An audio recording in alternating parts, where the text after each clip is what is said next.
जय श्री कृष्ण दोस्तों। अध्याय 1 कुरुक्षेत्र के युद्ध स्थल में सैन्य निरीक्षण।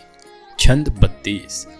किम नो राज्येन गोविंद किम भुगैर्जीवितेन वा यशामर्थे काक्षितम नो राज्यम भोगाः सुखानि च। छंद 33। त इमे वस्थिता युद्धे प्राणां त्यक्त्वा धनानि च आचार्या पुत्रास्तैव च पितामह। छंद 34। मातुलः श्रवश्रुराः पौत्राः शालाः संबंधिनस्तथा एतान् हन्तुमिच्छामि घ्रतोऽपि मधुसूदन। छंद 35। अपि त्रैलोक राज्यस्य हेतोः किं नु मही कृते निहत्य धार्तराष्ट्रान् का प्रीतिः स्या जनार्दन। हे गोविंद, हमें राज्य सुख अथवा इस जीवन से क्या लाभ है, क्योंकि जिन सारे लोगों के लिए हम उन्हें चाहते हैं वे ही इस युद्ध भूमि में खड़े हैं। हे मधुसूदन, जब गुरुजन, पितागण, पुत्रगण, पितामह, मामा, ससुर, पौत्रगण, साले तथा अन्य सारे संबंधी अपना अपना धन एवं प्राण देने के लिए तत्पर हैं और मेरे समक्ष खड़े हैं, तो फिर मैं इन सबको क्यों मारना चाहूंगा, भले ही वे मुझे क्यों न मार डालें। हे जीवों के पालक, मैं इन सबों से लड़ने को तैयार नहीं, भले ही बदले में मुझे तीनों लोग क्यों न मिलते हों। इस पृथ्वी की तो बात ही छोड़ दे, भला धृतराष्ट्र के पुत्रों को मारकर हमें कौन सी प्रसन्नता मिलेगी। तात्पर्य: अर्जुन ने भगवान कृष्ण को गोविंद कहकर संबोधित किया है, क्योंकि वो गौवों तथा इंद्रियों के समस्त प्रसन्नता के विषय है। इस विशिष्ट शब्द का प्रयोग करके अर्जुन संकेत करता है कि कृष्ण ये समझें कि अर्जुन की इंद्रियां कैसे तृप्त होंगी, किंतु गोविंद हमारी इंद्रियों को तुष्ट करने के लिए नहीं है।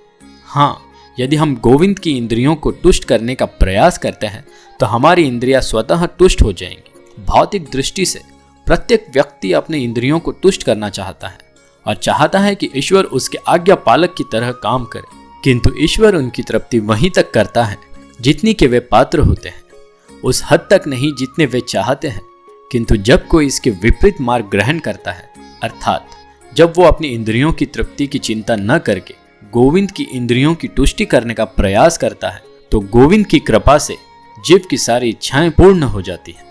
यहाँ पर जाति तथा कुटुंबियों के प्रति अर्जुन प्रगाढ़ स्नेह आशिंक रूप से इन सब के प्रति उसकी स्वाभाविक करुणा के कारण है। वो युद्ध करने के लिए तैयार नहीं है। हर व्यक्ति अपने वैभव का प्रदर्शन अपने मित्रों तथा परिजनों के समक्ष करना चाहता है, किंतु अर्जुन को भय है कि उसके सारे मित्र तथा परिजन युद्ध भूमि में मारे जाएंगे और वो विजय के पश्चात उनके साथ वैभव का उपयोग नहीं कर सकेगा। भौतिक जीवन का ये सामान्य लेखा जोखा है, किंतु आध्यात्मिक जीवन इससे सर्वथा भिन्न होता है, क्योंकि भक्त भगवान की इच्छाओं की पूर्ति करना चाहता है। भगवत इच्छा होने पर वो भगवान की सेवा के लिए सारे ऐश्वर्य स्वीकार कर सकता है, किंतु यदि भगवत इच्छा न हो तो वो एक पैसा भी ग्रहण नहीं करता। अर्जुन अपने संबंधियों को मारना नहीं चाह रहा था, और यदि उनको मारने की आवश्यकता होती तो अर्जुन की इच्छा थी कि कृष्ण स्वयं उनका वध करें। इस समय उसे ये पता नहीं है कि कृष्ण उन सबों को युद्ध भूमि में आने के पूर्व ही मार चुके हैं और अब उसे निमित्त मात्र बनना है। इसका उद्घाटन अगले अध्यायों में होगा। भगवान का असली भक्त होने के कारण अर्जुन अपने अत्याचारी बंधु बांधवों से प्रतिशोध नहीं लेना चाहता था, किंतु ये तो भगवान की योजना थी कि सबका वध हो। भगवत भक्त दुष्टों से प्रतिशोध नहीं लेना चाहते, किंतु भगवान दुष्टों द्वारा भक्त के उत्पीड़न को सहन नहीं कर पाते। भगवान किसी व्यक्ति को अपनी इच्छा से क्षमा कर सकते हैं, किंतु यदि कोई उनके भक्तों को हानि पहुंचाता है तो वे उसे क्षमा नहीं करते। इसीलिए भगवान इन दुराचारियों का वध करने के लिए उद्यत थे, यद्यपि अर्जुन उन्हें क्षमा करना चाहता था। जय श्री कृष्ण दोस्तों।